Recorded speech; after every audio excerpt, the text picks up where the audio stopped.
গোলাপ গাছের পাতা হলুদ হয়ে যাওয়া কিংবা এইভাবে শুকিয়ে যাওয়া, সেই সঙ্গে ডালগুলিও শুকিয়ে আস্তে আস্তে নিচের দিকে নামতে থাকা, অনেক সময় বাকল ফেটে যাওয়া, এই সমস্ত কিছুই কিন্তু গোলাপ গাছের জন্য ডাইব্যাকের একটি লক্ষণ।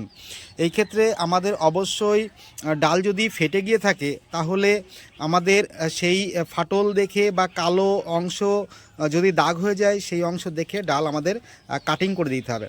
তবে কাটিং করবার পর অবশ্যই দেখবেন যে ভেতরের অংশ কালো হয়ে গেছে কিনা। যদি পরিষ্কার পরিচ্ছন্ন এরকমভাবে সবুজ বা ভেতরে যদি কোনো কালো দাগ না নজরে পড়ে তাহলে বুঝতে হবে যে না, এই পর্যন্ত ঠিক আছে।